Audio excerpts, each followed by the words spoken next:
بسم الله الرحمن الرحيم.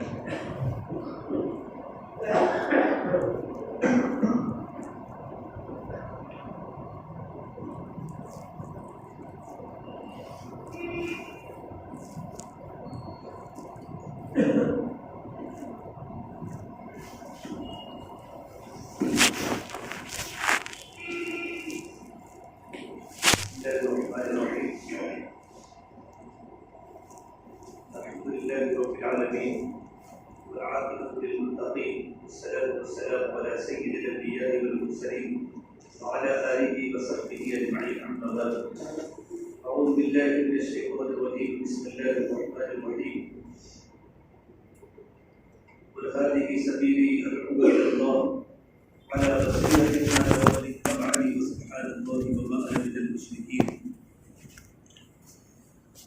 وقال النبي صلى الله تبارك وتعالى عليه وسلم: يا أبا سفيان جئتكم بكرامة الدنيا والآخرة وتركتكم على محجة بيضاء ليلها كنهارها، أو كما قال النبي صلى الله تبارك وتعالى عليه وسلم. میرے محترم پیارے بھائیوں، اللہ تبارک و تعالیٰ نے اس دنیا کو ذمہ داری پوری کرنے کی جگہ بنائی ہے. یہ دنیا ذمہ داری پوری کرنے کی جگہ ہے اور دنیا ضرورت پوری کرنے کی جگہ ہے. یہ دنیا خواہش پوری کرنے کی جگہ نہیں ہے. خواہش پوری کرنے کی جگہ اللہ تبارک و تعالیٰ نے جنت بنائی ہے. جنت میں انسان کی ہر خواہش پوری ہوگی. انسان کے دل میں جو بھی تمنائیں ہوگی، جو امیدیں ہوگی، جو آرزو ہوگی، اللہ تبارک و تعالیٰ جنت میں ساری تمنائیں پوری کرے گا. وَلَكُمْ فِيهَا مَا تَشْتَهِي أَنفُسُكُمْ وَلَكُمْ فِيهَا مَا تَدَّعُونَ. انسان کے دل میں جو بھی تمنائیں ہوگی، پروردگار عالم جنت میں انسان کی ساری تمنائیں پوری کرے گا. لیکن بھائیو، دنیا ہے، دنیا ایک خواہش پوری کرنے کی جگہ نہیں ہے، بلکہ ضرورت پوری کرنے کی جگہ ہے.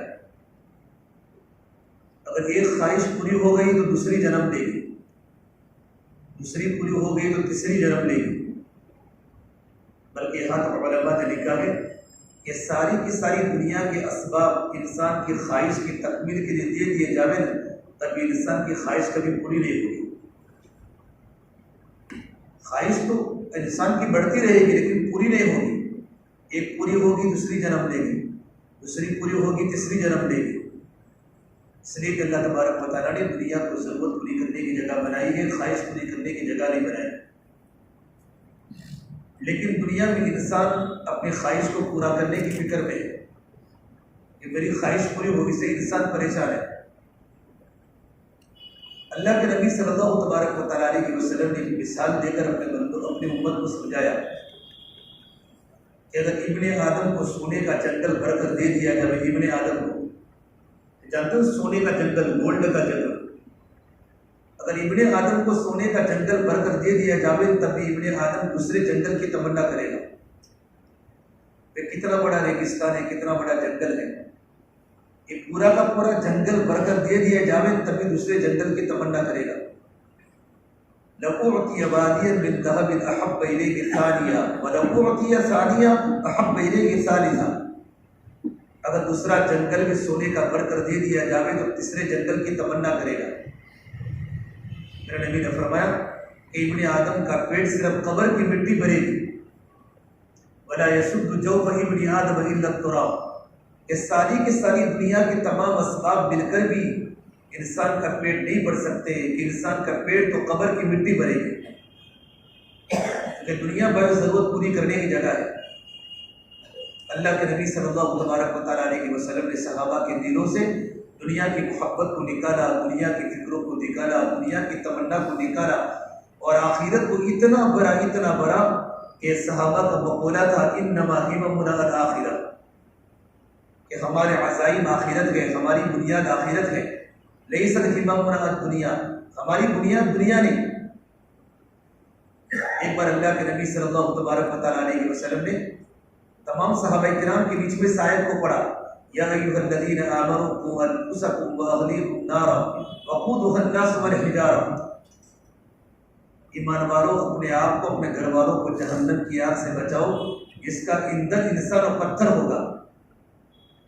یہ آیت تلاوت فرمائی تو ایک بوڑھے میاں نے کھڑے ہو کر پوچھا، بوڑھے میاں صحابی تھے، کہ اللہ کے نبی صلی اللہ تبارک و تعالیٰ علیہ وسلم حجارت جہنم کا حجارت دنیا، کیا دنیا کے پہاڑ جہنم کے پہاڑوں کے برابر ہوں گے؟ تو میرے نبی نے فرمایا نہیں نہیں، فوالذی نفسی بیدہ محمد، اس ذات کی قسم جس کے قبضے محمد عربی کی جان ہے، لصخرۃ من صخر جہنم من اعظم جمال الدنیا کلھا، دنیا کے تمام پہاڑ مل کر بھی جہنم کے پہاڑ سے چھوٹے ہیں۔ جب یہ بات فرمائی تو بوڑھے میاں مایوس ہو گئے، فوقع الشیخ مغشیا علیہ، بوڑھے میاں پر بےہوشی طاری ہو گئی۔ اللہ کے نبی صلی اللہ تبارک و تعالیٰ علیہ وسلم نے بوڑھے میاں کو فرمایا، بوڑھے میاں کلمہ پڑھو۔ آپ نے جب بوڑھے میاں کے دل پر ہاتھ رکھا تو ان کے دل میں حرکت تھی، فوضع یدہ وهو يتحرك، اب بوڑھے میاں کلمہ پڑھو، اور بوڑھے میاں کلمہ پڑھتے پڑھتے اللہ کے پیارے ہو گئے۔ یہ ان کا اندر کا ایمان تھا، اور میرے نبی نے ان کو جنت کی بشارت سنائی، فبشرہ بالجنہ، کہ بوڑھے میاں جنتی ہو گئے۔ بوڑھے میاں کو جنت کی بشارت سنائی تو ایک صحابی نے پوچھا اللہ کے نبی صلی اللہ تبارک و تعالیٰ علیہ وسلم، یہ جنت کی بشارت صرف بوڑھے میاں کے لیے ہے یا ہمارے لیے بھی ہے؟ عجیب سوال کیا تو اللہ کے نبی صلی اللہ علیہ وسلم نے قاعدہ کلیہ بتایا، ذالک لمن خاف مقامی وخاف وعید، ان تمام دنیا کی انسانیت کے لیے جنت کی بشارت ہے جو اللہ تبارک و تعالیٰ کے سامنے کھڑے ہونے سے ڈرے اور اللہ تبارک و تعالیٰ کی وعیدوں سے ڈرے، کہ مجھے اللہ تبارک و تعالیٰ کے سامنے کھڑے ہو کر اپنی زندگی کا حساب دینا ہے۔ یوم یقوم الناس لرب العالمین، وہ کیسا دن ہوگا کہ رب العالمین کے سامنے انسانوں کو کھڑا کیا جائے گا اور انسان کو اپنی ساری زندگی کی ذمہ داری کے بارے میں سوال ہوگا۔ جب اللہ کے نبی صلی اللہ تبارک و تعالیٰ علیہ وسلم اس آیت کی تلاوت فرماتے تھے تو آپ کی ہچکیاں نکل جاتی تھی۔ یہ اندر کا ایمان ہے۔ آپ نے اسی آیت کو نوجوان صحابہ کے بیچ میں پڑھی، اے ایمان والوں اپنے آپ کو اپنے گھر والوں کو جہنم کی آگ سے بچاؤ، جس کا ایندھن انسان و پتھر ہوگا۔ یا ایھا الذین آمنوا قوا انفسکم واہلیکم نارا وقودھا الناس والحجارہ۔ ایک نوجوان صحابی مجلس سے اٹھے اور اٹھنے کے بعد جب گھر پر پہنچے تو ان کے دل میں جہنم کا خوف آ چکا تھا۔ جہنم کے خوف کے آنے کے بعد انہوں نے کھانا بھی چھوڑ دیا، پینا بھی چھوڑ دیا، ترک الطعام و ترک النوم و ترک الشرب، کھانا بھی چھوڑ دیا، پینا بھی چھوڑ دیا، یہاں تک کہ مسجد میں نماز پڑھنا بھی چھوڑ دیا، گھر پر نماز پڑھتے تھے، اتنا روتے تھے۔ اللہ کے نبی صلی اللہ تبارک و تعالیٰ علیہ وسلم نے اس نوجوان صحابی کے بارے میں پوچھا کہ نوجوان صحابی مسجد میں نہیں آتے؟ اللہ کے نبی صحابہ کا تفقد فرماتے تھے ہر نماز میں، فجر میں کتنا مجمع گئے، ظہر میں کتنا مجمع گئے، بلکہ منافقین کی ہمت نہیں ہوتی تھی، اور سنتے ہم کہ فجر اور عشاء کی نماز، تو مدینہ منورہ کا ماحول تھا کہ کوئی انسان گھر پر نماز پڑھنے کی ہمت نہیں کرتا تھا۔ گھر پر وہی نماز پڑھتا یا تو منافق ہوتا، کہ مومن کبھی گھر پر نماز نہیں پڑھتا۔ اللہ کے نبی صلی اللہ تبارک و تعالیٰ علیہ وسلم مرض الوفات میں آپ کے گھٹنے میں اتنی تکلیف تھی اور آپ کے بدن میں اتنا درد تھا کہ آپ نے حضرت علی اور حضرت عباس کے سہارے پر مسجد میں تشریف لائے، اور آپ کے پیر مبارک زمین پر ٹکتے بھی نہیں تھے، اور آپ نے اس حالت میں مسجد میں باجواب نماز ادا فرمائی امت کو بتلانے کے لیے کہ اسی حالت میں بھی گھر پر نماز پڑھنے کی اجازت نہیں ہے۔ یہ صحابہ کی زندگی میں نماز کا اہتمام تھا کہ عمل کا اہتمام ایمان کی حفاظت کے بعد ہوتا ہے۔ جب ایمان مضبوط بن جاتا ہے تو عمل مضبوط بن جاتا ہے، ایمان بنتا ہے تو عمل بنتے ہیں، عمل بنتے ہیں تو اخلاق بنتے ہیں، اور اخلاق بنتے ہیں تو معاشرہ پاکیزہ بنتا ہے۔ سب سے بڑی بنیادی بات اندر کا ایمان ہے۔ تو نوجوان صحابی مسجد میں نہیں آئے تو آپ صلی اللہ تبارک و تعالیٰ عنہ صحابہ کرام کو لے کر کچھ صحابہ کو لے ان کی گھر میں ملاقات میں گئے، گھر گھر کی ملاقات، ان کی عیادت میں گئے، کیوں آئے نہیں؟ جیسے نوجوان صحابی نے اللہ کے نبی کو دیکھا تو کھڑے ہو گئے، فقام، اور میرے نبی سے معانقہ کیا، وَاعْتَنَقَهُ وَخَرَّ مَيِّتًا، اور مردہ ہو کر زمین پر گر پڑے، ان کی روح پرواز ہو گئی۔ نوجوان صحابی حضور کو دیکھ کر کھڑے ہو گئے، میرے نبی سے معانقہ کیا، اور معانقہ کرنے کے بعد فوراً زمین پر مردہ ہو کر گر پڑے۔ اللہ کے نبی صلی اللہ تبارک و تعالیٰ علیہ بس نے فرمایا جہدوا صاحبکم، تمہارے ساتھی کی تجزیہ و تکفین کی تیاری کرو، جنازے کی غسل کی تیاری کرو، جہنم کے تذکرے کے سننے کے بعد ان کے جگر کے ٹکڑے ٹکڑے ہو چکے۔ اس صحابہ کرام کی بل فکر آخرت تھی، فکر آخرت تھی۔ یہ دنیا ہے، دنیا وہ آخرت کی تیاری کے لیے اللہ نے دی ہے۔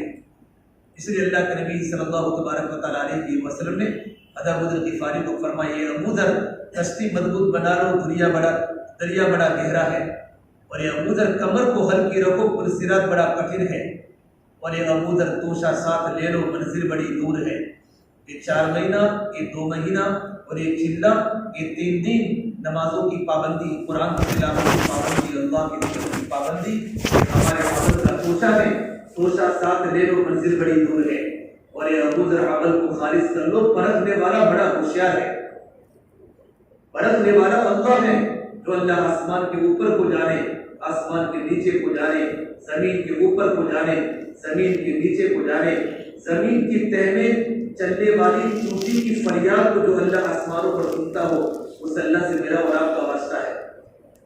آہستہ بولو تو بھی سنتا ہے، زور سے بولو تو بھی سنتا ہے۔ وَيَعْلَمُ السِّرَّ وَأَخْفَى، تمہارے دل میں جو بھی ارادہ اس ارادے کو اللہ کی خبر، اللہ کو تمہارے ارادے کی خبر ہے۔ وَأَخْفَى، ابھی تمہارے دل میں ارادہ نہیں آیا، آئندہ تمہارے دل میں کیا ارادہ آئے گا اس پر بھی اللہ کی نگرانی ہے۔ ہم کبھی دنیا میں غافل بن کے زندگی نہ گزارے کہ میں دنیا میں آزاد ہوں، بلکہ اللہ نے تبلیغ کی محنت کرنے، اللہ نے مشق کرنے کا موقع دیا ہے کہ دعوت کا کام کرتے کرتے ہمارے دلوں میں دنیا سے بے رغبتی پیدا ہو جائے اور آخرت کا فکر ہماری زندگی میں آ جائے کہ مجھے مرنا ہے، مجھے قبر میں جانا ہے۔ اگر مرنا نہ ہوتا تو اس کی ضرورت نہیں تھی اللہ کے راستے میں نکلنے کی، نمازوں کی پابندی کی، قرآن کی تلاوت کی پابندی کی۔ مرنا ہے اور مرنے کے بعد اللہ کے سامنے پوری زندگی کا حساب دینا ہے، اور کل قیامت کے دن اللہ تعالیٰ جس طرح نبیوں کو اپنی ذمہ داری کے بارے میں پوچھے گا، اللہ امت محمدیہ کو اپنی ذمہ داری کے بارے میں پوچھے گا۔ فَلَنَسْأَلَنَّ الَّذِينَ أُرْسِلَ إِلَيْهِمْ وَلَنَسْأَلَنَّ الْمُرْسَلِينَ، اللہ جس طرح انبیاء علیہ السلام کو پوچھے گا اپنی ذمہ داری کے بارے میں، اللہ تعالیٰ ہم سے بھی پوچھے گا۔ اس سے بڑے دنیا میں آزادی کا زندگی نہ گزارے، 24 گھنٹے اپنے ایمان کی فکر ہو۔ بلکہ ابن عمر کو کسی نے پوچھا، الصحابۃ یضحکون، اس صحابہ کرام ہنستے تھے، نعم صحابہ کرام کو ہنستے تھے، ولكن والایمان بقلوبهم اعظم من الجبال، صحابہ کرام کا ایمان ہنسنے کے وقت پہاڑوں سے زیادہ وزنی ہوتا تھا اور پہاڑوں سے زیادہ مضبوط ہوتا تھا ہنسنے کے وقت۔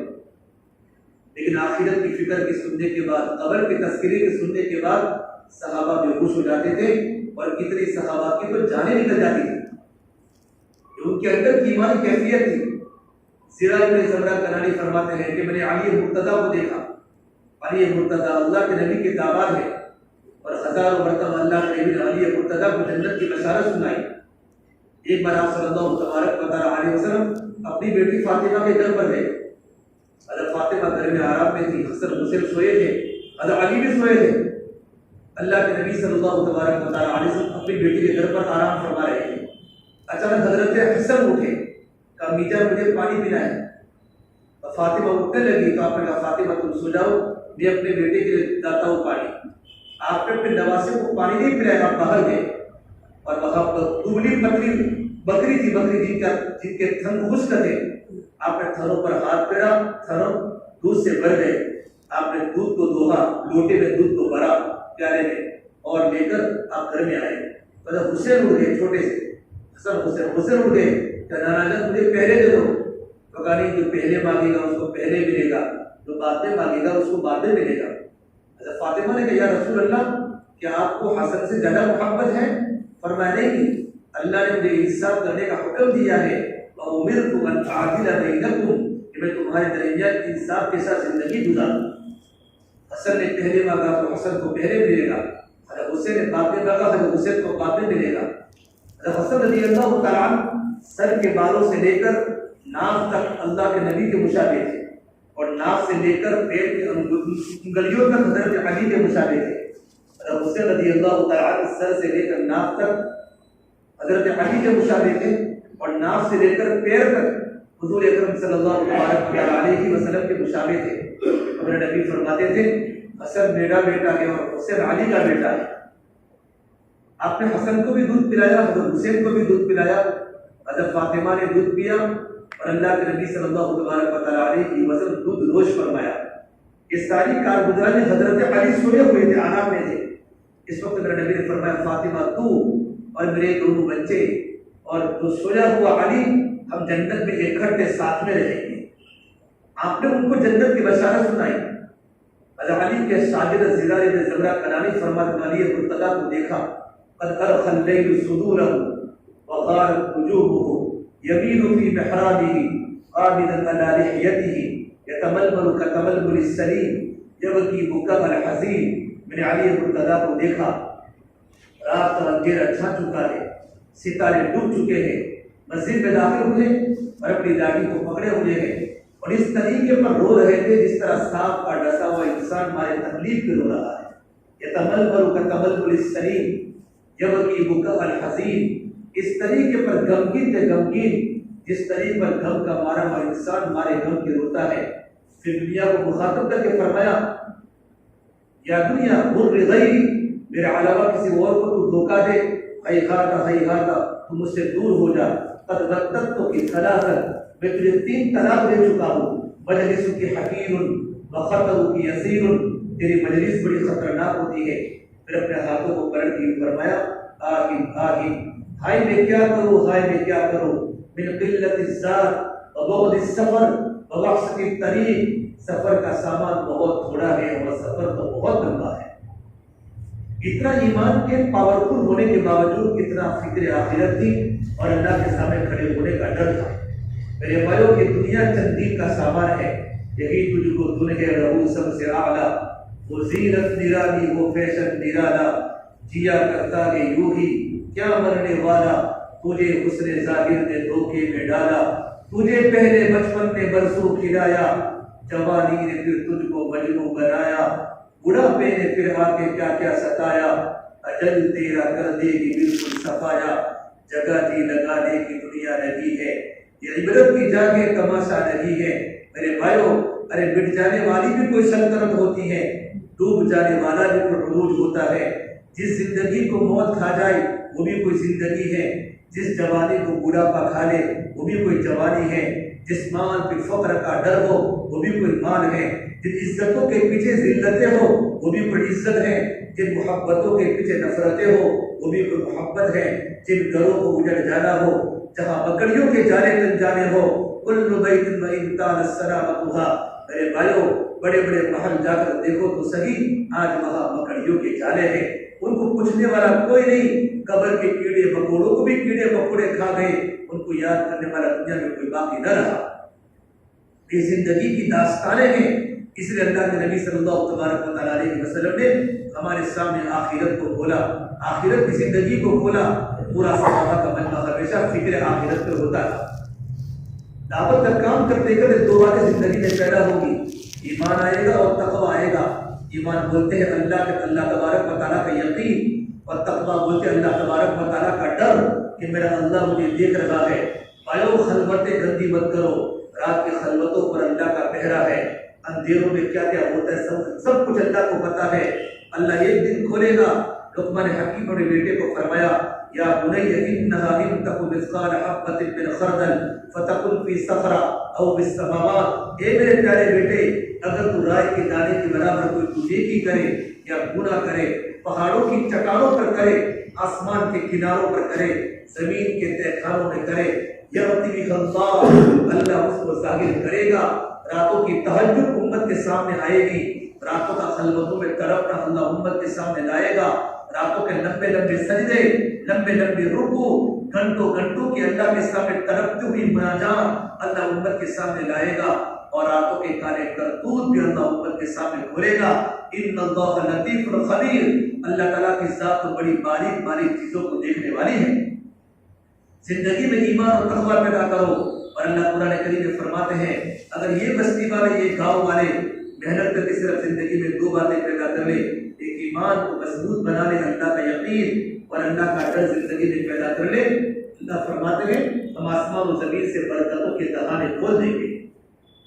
ولو ان اهل القرى امنوا واتقوا لفتحنا عليهم برکات من السماء والارض. اللہ تبارک و تعالی ایمان والی زندگی کی بنیاد پر اور تقوی والی زندگی کی بنیاد پر اللہ تبارک و تعالی کا وعدہ ہے اللہ تعالی آسمان و زمین سے برکتوں کے دہانے کھول دے گا. برکت الگ ہے، کثرت الگ ہے. بس برکت الگ ہے، برکت غیروں کو نہیں ملتی. برکت کا تعلق تو ایمان والوں کے ساتھ ہے. اللہ تعالیٰ ایمان والوں کو برکت دے گا. مقدر کی روزی اللہ ہر ایک کو دے گا. مسلمان کو دے گا، غیر مسلم کو دے گا، راتوں کو تڑپنے والے کو بھی دے گا، بے نمازی کو بھی دے گا، افریقہ کے صحراؤں میں روزہ رکھنے والے کو بھی دے گا، ایسی کے کمرے میں سو کر کھانا کھانے والا رمضان کے مہینے میں اس کو بھی اللہ مقدر کی روزی کو دے گا. لیکن برکت والی روزی صرف اللہ تعالیٰ مومنین کو دے گا جن کی زندگی میں ایمان ہے، جن کی زندگی میں تقویٰ ہے. ہم صحابہ کی زندگی کو پڑھیں گے انشاءاللہ سمجھ میں آئے گا ان کی زندگی میں کتنی برکتیں تھیں.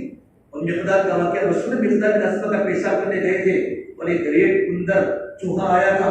کیا لے کر آیا تھا؟ اشربی کو لے کر آیا، دوسری لایا، تیسری لایا اور 17 سونے کے سکوں کو لے کر آیا. اور ایک مستد احمد کی روایت میں ہے کہ خالی تھیلی کو لے کر بھی آیا تو کچھ نہیں بچا. مقداد بن اسود کو پیسے بلوں سے ملتے تھے. صحابہ کرام کو ایمان اور تقوی کی بنیاد پر صحابہ کو بلوں سے پیسے ملتے تھے اور ہمارے پیسے بلوں میں جا رہے ہیں. کیا جا رہے ہیں؟ آ جا رہے ہمارے پیسے بلوں میں جا رہے ہیں. مہینہ پورا نہیں ہوا اس کا بھی، مہینہ پورا نہیں ہوا اس کا بھی. ایمان اور تقوی کی بنیاد پر صحابہ کرام کو بلوں سے رزق ملتا تھا. حضور کی خدمت میں لے گئے، اللہ تعالی نے یہ مجھے چوہے نے دیا ہے. آپ نے فرمایا مقدار تمہارے اندر کا تقویٰ تمہارے ایمان کی بنیاد پر اللہ نے غیر سے روزی دی ہے. اس وقت اللہ نے آیت نازل فرمائی وَمَن يَتَّقِ اللَّهَ يَجْعَل لَّهُ مَخْرَجًا کہ جو اللہ سے ڈرے گا اللہ اس کو ہر تنگی سے نکالے گا. وَيَرْزُقْهُ مِنْ حَيْثُ لَا يَحْتَسِبُ اور اللہ اس کو ایسی جگہ سے روزی دے گا کہ انسان نے کبھی سوچا بھی نہیں ہوگا. وَمَن يَتَوَكَّلْ عَلَى اللَّهِ فَهُوَ حَسْبُهُ اور جو اللہ پر بھروسہ کرے گا اللہ بھی اس کو کافی ہے. اللہ کے نبی کی زندگی ہم پڑھے، صحابہ کی زندگی میں آپ کو برکات ملے گی. ایک بار آپ صلی اللہ علیہ وسلم غزوہ خندق کے موقع پر آپ خندق کھود رہے ہیں. صحابہ کا مجمع بھی خندق کھود رہا ہے. مدینہ منورہ میں ٹھنڈی ہے. غزوہ احزاب ٹھنڈی میں ہوا، غزوہ تبوک گرمی میں ہوا. تو بڑے خطرناک آزمائشیں تھی اور اتنے خطرناک صحابہ کرام کے حالات تھے جو قرآن کریم اللہ نے خندق کے صحابہ کے حالات کو بیان کیا ہے. وَبَلَغَتِ الْقُلُوبُ الْحَنَاجِرَ وَتَظُنُّونَ بِاللَّهِ الظُّنُونَ ان کے کلیجے گلے کو آ چکے تھے. هُنَالِكَ ابْتُلِيَ الْمُؤْمِنُونَ وَزُلْزِلُوا زِلْزَالًا شَدِيدًا. اللہ ایمان والوں کی کسب پرسی کو اللہ قرآن کریم میں بیان کر رہا ہے. جابر بن عبداللہ فرماتے ہیں کتنی بھوک کی اللہ کی قسم، بے سردی میں بھوک زیادہ لگتی ہے. کھڈے کھود رہے، خندق کھود رہے ہیں. ابھی اجتماع میں کھڈے کھودنے کے ہوتے ہیں. جو خدمت کے کام میں آدمی لگ جاتا ہے اس کی زندگی بن جاتی ہے، اس کی زندگی کی باغ گوڑ اللہ پاک اپنے ہاتھ میں لے لیتے ہیں. تو بھوک لگی تھی کہ یا رسول اللہ ہمیں بھوک لگی ہے. صحابہ کرام کے پیٹوں پر ایک پتھر تھے. شکونا الى النبی صلی اللہ تبارک و تعالی علیہ وسلم یا رسول اللہ ہمیں بھوک لگی ہے. صحابہ کرام کے پیٹوں پر ایک پتھر تھے. آپ نے اپنی چادر ہٹائی تو آپ کے پیٹ پر 2 پتھر تھے. پتھر کیوں باندھتے تھے؟ پتھر کیوں بتایا پتھر کیوں باندھتے تھے؟ پتھر اس لیے باندھتے تھے کہ جب آدمی کو بھوک زیادہ لگتی ہے، بھوک زیادہ تو اندر کی آنتڑیاں وہ کٹتی ہیں، خطرناک پیٹ میں درد شروع ہو جاتا ہے.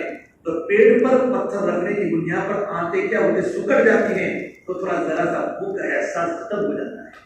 اللہ کے نبی صلی اللہ تبارک علیہ وسلم کے پیٹ پر 2 پتھر تھے. جابر فرماتے مجھے بہت رونا آیا، میں چپکے گھر گیا. گھر میں کچھ ہے، ایک چھوٹا سا بکری کا بچہ ہے، تو بکری کے بچے کو ذبح کر لو. تھوڑا سا جو کا آٹا ہے کہ تھوڑی روٹیاں بنا دو، میں بزرگ کو گھر پر کھانے بلانے لے کر آ رہا ہوں. بیوی نے کہا ٹھیک ہے. اللہ کے نبی کے ساتھ تھوڑے انسانوں کو دعوت دے دینا. حضور کی خدمت میں یا رسول اللہ آپ کی میرے گھر پر 2 پہر کی کھانے کی دعوت ہے، آپ کے ساتھ 14 یا آپ کے ساتھ 15. انت مراد 10 وانت 15. آپ 14 آپ 15.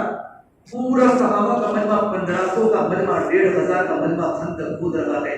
جب خندق کھودنے سے فارغ ہوئے تو آپ نے اعلان کیا رمو الى غدا جابر یا اہل الخندق، یہ خندق والو چلو سب کے سب جابر کے گھر پر کھانے کی دعوت ہے. 15 کی دعوت، 1500 کا مجمع خندق کھود رہا ہے. 2 پہر کے کھانے کو عربی میں غدا بولتے ہیں، رات کے کھانے کو عربی میں عشاء بولتے ہیں. العشاء بعد العشاء. العشاء بولو تھوڑا سیکھو، تھوڑا گوچی پر کو سیکھتا تھا، تھوڑا عربی بھی سیکھنا چاہیے. العشاء بعد العشاء، یہ شام کا کھانا کب ہے؟ عشاء کے بعد ہے. اور ناشتے کو عربی میں الفطور بولتے ہیں. دوپہر کا ایک خندق والوں چلو جابر کے گھر پر دوپہر کے کھانے کی دعوت ہے. اب پورا صحابہ کا کلمہ چلا کھانے کے لیے. جابر فرماتے میرے تو حالت خراب ہو گئی، میں چپ کے دوڑتا دوڑتا چلا. بیوی نے پوچھا کیوں پسینہ سر پر کیا ہوا؟ کہا بات بدل چکی ہے، 13-14 کو دعوت دی، 1500 کا کلمہ آ رہا ہے. تو بیوی نے کہا انت انہیں کہنے میں کچھ غلطی کی ہوگی. بیوی غصے ہو گئی کہ نہیں میں نے کچھ نہیں کہا، میں نے صحیح کہا ہے. علماء نے لکھا ہے مدینہ منورہ کی عورتیں مدینہ کے شوہروں پر غالب تھیں. مدینہ منورہ کی عورتیں مدینہ کے شوہروں پر غالب تھیں، ہماری طرح جیسے ہماری عورتیں ہم پر غالب ہے. میرے نبی نے فرمایا جو مرد اپنی بیوی کو عزت دے حضرت مرد مغلوب ہو جائے. کمینہ آدمی وہ ہے جو اپنی بیوی کو ذلیل کرتا ہے، عزت دار آدمی وہ ہے جو اپنی بیوی کو عزت دیتا ہے. یبلغن اللئیم یغلبن الکریم، باعزت آدمی اپنی بیوی کو عزت دیتا ہے اگرچہ بیوی کی باتیں سننا پڑے، اور کمینہ آدمی اپنی بیوی کو دباتا ہے. تو مدینہ کی عورتیں مدینہ کے شوہروں پر غالب تھی. ارے ملن صحیح بات نہیں ہے. تو پھر دعوت کس نے چلائی؟ کہ حضور نے. عورتوں کا یقین تھا جس نے دعوت چلائی وہی سنبھال لیں گے. اللہ کے نبی صلی اللہ تبارک و تعالی اعظم جب جابر بن عبداللہ جانے لگے تو آپ نے فرمایا لا تدع البرما، عربی میں چھوٹی ہانڈی کو برما بولتے ہیں اور بڑی ڈیگ کو عربی میں قدر بولتے ہیں. مطلب چھوٹی سی ہانڈی لگی ہوئی تھی کھانے میں، 13-14 انسان کا کھانا تھا. آپ نے کہا جب تک میرا ہو تب تک ہانڈی کو وہاں سے نہ ہٹانا. حضور 1,500 صحابہ کرام کو لے کر پہنچے، دسترخوان بچھایا، آپ دیکھ پر بیٹھے صحابہ کرام کو کھانا کھلا رہے ہیں. 1,500 صحابہ کب سے بھوکے تھے، غزوہ خندق کے موقع پر کے پیٹوں پر پتھر تھے. پیٹ بھر کر کھانا تناول فرمایا. جابر کے گھر والوں تم بھی کھا لو. جابر کے گھر والوں نے سب نے کھانا تناول فرمایا. آپ نے کہا ہڈیوں کو وہاں سے مت ہٹانا. پھر آپ نے خود کھانا تناول فرمایا تو کھانا ویسا کا ویسا بالکل کھانا موجود تھا، بالکل سالن میں ایک قطرہ بھی ختم نہیں ہوا تھا. پھر آپ نے کہا ہڈیوں کو جمع کرو. پھر آپ نے دعا کی اللہ تو جابر کی بکری کو زندہ کر دے. جابر کی بکری زندہ ہو گئی. آپ نے کہا لو جابر تمہاری بکری بھی لے لو، تمہارا کھانا بھی لے لو. یہ ہے برکتیں جو اللہ کے نبی کے زمانے میں تھی. میرے نبی نے فرمایا جب تم اللہ فرماتے ہیں جب تم میرے فرما بردار بندے بنتے ہو تو میں راضی ہو جاتا ہوں، فرضی مبارک ہوں. جب میں راضی ہوتا ہوں تو برکتیں اتارتا ہوں. ولی سب کی برکتی النہایا، اور میرے برکت کی کوئی انتہا نہیں ہوتی. جب تم میرے نافرمان بندے بنتے ہو جب رات کے اندھیروں میں تم گناہوں کا سہارا لیتے ہو تو میرا غصہ وجود میں آتا ہے. وَإِذَا غَضِبْتُ لَعَنْتُ، جب میرا غصہ وجود میں آتا ہے تو میں لعنت برساتا ہوں اور میری لعنت تمہاری سانس پشتوں تک چلی آتی ہے. دادا کے گناہوں کی سزا پوتوں کو بھگتنی پڑتی ہے. اس سے میرے بھائیوں محنت کر کے ایمان اور تقوی کو زندگی میں لاؤ. اللہ کے دین کی محنت سے ایمان بنے گا. ایمان کو دعوت سے بنتا ہے اور ایمان کو مجاہدے سے پکتا ہے. اللہ سے فرمایا کرتے تھے دین میں محنت کرو ہڈیوں کو پگھلانے والی، اور راتوں کو دعا کرو دلوں کو تڑپانے والی. میرے بھائیوں صرف بولنے سے کام نہیں ہوگا، اس کے لیے تھکنا ہے، اس سے راتوں کا رونا ہے. اللہ کے نبی صلی اللہ تبارک و تعالیٰ علیہ وسلم کتنی محنت فرماتے تھے. اجب منیب اسدی فرماتے ہیں میں نے اللہ کے نبی کو دیکھا آپ فجر کی نماز کے بعد ملاقاتوں میں نکلے. فجر کے بعد ملاقاتوں میں نکلے، ایک انسان میرے نبی کے چہرے پر تھوکا. فمنہم من تفل فی وجہہ، سرکار مدینہ کے چہرے پر تھوکا. میرے نبی کا چہرے پر تھوکا. دعوت کی محنت میں گشتوں میں قرآن میں اللہ نے نبی کے چہرے کی قسم کھائی ہے. اور دوحا تیرے نبی، اے نبی تیرے روشن چہرے کی قسم. واللیل اذا سجا، تیری سیاہ زلفوں کی قسم. ما ودعک ربک وما قلی، تیرا رب تجھے کیسے چھوڑ سکتا ہے. وللآخرۃ خیر لک من الاولی، نبی جی آخرت دنیا سے بہتر ہے. وَلَسَوْفَ يُعْطِيكَ رَبُّكَ فَتَرْضَىٰ، اے میرے پیارے محبوب اللہ تبارک و تعالیٰ تیری قربانی کی بنیاد پر اور تیرے راتوں کے رونے اور دھونے کی بنیاد پر اللہ پاک آپ کو اتنا دینے والا کہ نبی جی آپ راضی ہو جائیں. لوگ نبی کے چہرے پر تھوکے ہیں، آپ تھوڑے سے آگے گئے. ایک انسان نے نبی کے چہرے پر مٹی ڈالی. وَمِنْهُمْ مَنْ حَصَىٰ عَلَيْهِ التُّرَابَ، آپ آگے گئے لوگوں کو دعوت دینے کے لیے تو لوگوں نے میرے نبی کو گالیاں بولی. وَمِنْهُمْ مَنْ سَبَّهُ حتیٰ انتصف النہار، یہاں تک کہ زوال کا وقت ہو چکا، سورج سر پر آ چکا. آپ گھر پر تشریف لا رہے ہیں. اور آپ کے چہرے پر دھوپ بھی ہے، گرد و غبار بھی ہے۔ آپ کی پیاری بیٹی زینب نے دیکھ لیا اب وہ پریشان ہے، کھالیا سن کر دل ٹوٹ چکا ہے، پیالے میں پانی کو لے کر آئی، فَأَخْبَرَتْ جَارِيَةٌ بِعُصْرٍ مِّن مَّاءٍ، پیالے میں پانی کو لے کر حضور کے چہرے کو دھونے لگی، اور حضور کے چہرے کو دھوتے دھوتے آنکھوں کا پیمانہ چھلک گیا اور ٹپ ٹپ زینب کی آنکھوں میں آنسو گرنے لگے۔ جب میرے نبی نے دیکھا میری بیٹی زینب رو رہی ہے تو آپ بھی رو پڑے اور داڑھی پکڑ پکڑ کے حضور رو رہے تھے، اور آپ نے کہا اللہ تخشا، میری بیٹی زینب تم مت رو، اللہ پاک تیرے ابا کی آسمانوں پر حفاظت کر رہا ہے۔ جب اللہ صاحب کا انتقال ہوا نظام الدین مرکز میں، ایک نیو مسلم مرکز میں داخل ہوا، بڑے بڑے علماء دیوبند موجود تھے، مولانا یوسف صاحب کو فرما بولے یوسف اپنے ابا کی پیشانی پر اتر کو خوب رگڑیو۔ میں نے اس بوڑھے میاں کو گھنٹوں گھنٹوں اپنی پیشانی کو زمین پر رگڑتے ہوئے دیکھا ہے، اور یہ کام چالاکیوں کا نہیں ہے، یہ کام تو قربانیوں کا ہے، اور یہ کام جان بچانے کا نہیں ہے، یہ کام تو جان کھپانے کا ہے۔ صحابہ نے راہ خدا نے اپنی لاشیں بھی چلائی ہے۔ یہ پڑوس کے ملکوں کی جماعت افریقہ کے صحراؤں میں آپ کو ایک سال کی جماعتیں ملے گی، 90 سال کے بوڑھے، 80 سال کے بوڑھے آپ کو جنگلوں میں چلتے ہوئے ملیں گے۔ کتنے افریقن لوگوں نے اسلام قبول کیا اور کتنے عیسائی لڑکوں نے اسلام قبول کیا۔ اللہ نے مجھے اور آپ کو ایک کام دیا میرے بھائیو، یہ دعوت کا مبارک کام اللہ تعالیٰ نے اعمال دعوت میں اللہ نے قلوب کے پلٹنے کی اللہ نے تاخیر رکھی ہے۔ ہمارا خدا میرے بھائیو اجتماع آیا ہے، اجتماع کے پہلے ہم اس طرح کی محنت کریں کہ گھر کے ہر فرد کو اجتماع کی دعوت پہنچ جائے، اور ہمارے گھر سے کم ایک فرد اللہ کے راستے میں نکلنے والا بنے۔ بھائیو دنیا تو گزرنے والی چیز ہے، اصل یہی چیزیں ہماری قبر میں آخرت میں کام آئے گی۔